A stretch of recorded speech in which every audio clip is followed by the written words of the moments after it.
Bago ang magnitude 7.8 na lindol sa Mindanao nitong Lunes, may na-monitor ng mahigit 3,000 mahihina at sunod-sunod na lindol o earthquake swarm ang isang grupo ng scientists mula sa PHIVOLCS.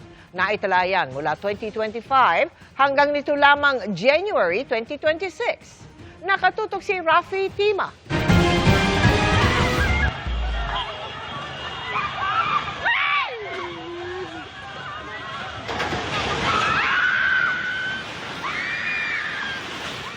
Marami ang nagulat.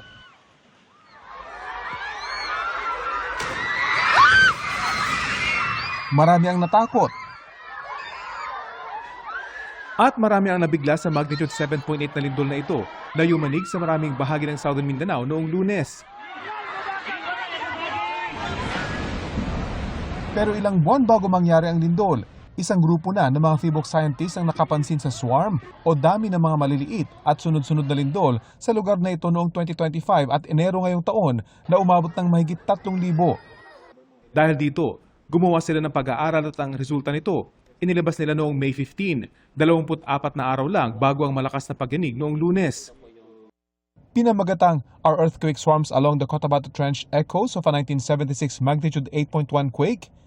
Tanong nila sa kanilang report, is the trench waking up again?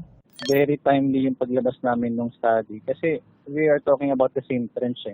Sana yung study namin na ipakita namin sa publiko na yung Cotabato Trench, even though na ang last na magnitude, malakas na magnitude na pinireduce nito ay noong 1976, ay still active.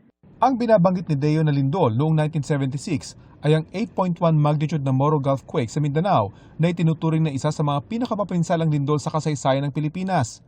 Nangyari yan 12:11 a.m. noong August 17, 1976 habang tulog ang karamihan.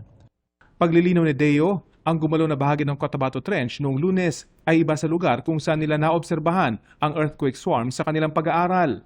Yung nangyaring swarm nasa northern segment ng Cotabato Trench at yung nangyaring magnitude 7.8 recently ay nasa mas southern part pa, no? Nasa may third part ng Cotabato Trench. Pero based sa study namin, yung pinapakita lang namin kasi sa study namin na aktibo ang Cotabato Trench. Bagaman hindi raw masasabing ang earthquake swarm ay indikasyon ng paparating na malakas na lindol, dapat maging babala pa rin ito na seismically active ang lugar, kaya dapat laging handa ang mga taong nakatira rito. Rafi Tima, nakatutok, 24 oras.